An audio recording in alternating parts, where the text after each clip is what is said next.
కరీంనగర్ నుంచి బ్రేకింగ్ అందుతోంది. ఎమర్జెన్సీ వార్డులో చికిత్స పొందుతోన్న యువతికి మత్తు మందు ఇచ్చి అత్యాచారానికి పాల్పడ్డాడు lab technician.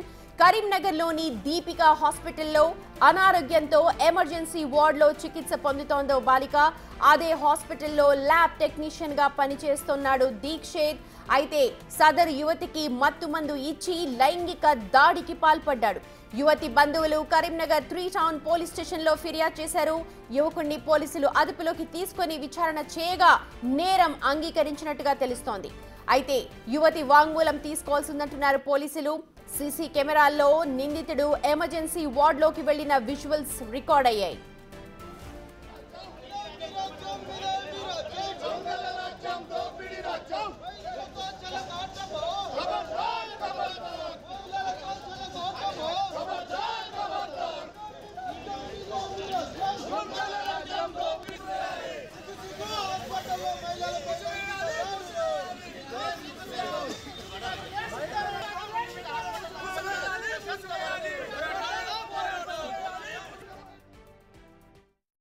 Three town PS లిమిట్లో ఉన్న దీపికా హాస్పిటల్లో అడ్మిట్ అయిన ఒక విక్టిమ్తో రేప్ జరిగింది. ఇట్లా కంప్లైంట్ మనకి వచ్చింది. కంప్లైంట్ వచ్చిన తర్వాత మన టీం అక్కడ వెళ్ళి సీన్ సెక్యూర్ చేసి ఇన్వెస్టిగేషన్ స్టార్ట్ చేశారు. దీంట్లో మెయిన్ అలిగేషన్ ఏంటి అంటే victim was admitted in hospital for fever treatment, typhoid fever treatment.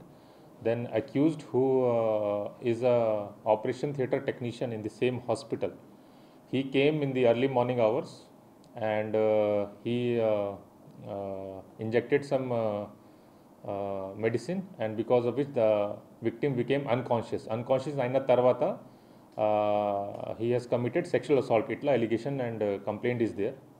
Mane complaint vachina tarvata అక్కడ సీసీటీవీ ఫుటేజ్ సీన్ సెక్యూర్ చేసాము అండ్ సీసీటీవీ ఫుటేజ్ వెరిఫై చేసాము. దీంట్లో it was visible that accused went and he closed the curtains, and then what happened inside still we are verifying. And apart from this, other circumstantial evidences related to this case we are collecting. Meanwhile, medical examination of victim has been done, and ఒకసారి FSL report వచ్చిన తర్వాత we can comment on the medical side evidence also. ఇప్పటి వరకు victim has been given proper treatment and counseling has been done. అక్యూజ్కి ఇంకా మేము details and evidence collect చేస్తున్నాము. పూర్తిగా details దీని రిలేటెడ్ ఒకసారి మొత్తం ఎవిడెన్స్ కలెక్ట్ అయిన తర్వాత అండ్ అక్యూజ్ అరెస్ట్ అయిన తర్వాత పూర్తిగా డీటెయిల్స్ అప్పుడు మేము ఇస్తాము. ఇప్పుడు ప్రస్తుతం ఎఫ్ఐఆర్ అయింది under section 64 BNS, which is section of rape, and police is in the process of collection of evidence with related to commission. Right, Karimnagar నుంచి మా ప్రతినిధి శ్రీనివాస్ లైవ్ లో జాయిన్ అవుతున్నారు. ఈ ఘటనకు సంబంధించిన లేటెస్ట్ అప్డేట్స్ మనకు అందించడానికి. శ్రీనివాస్, సదరు యువతి ఆరోగ్యం ఎలా ఉంది, అలాగే ఎప్పుడు జరిగింది ఈ ఘటన, ఎప్పుడు వెలుగులోకి వచ్చింది?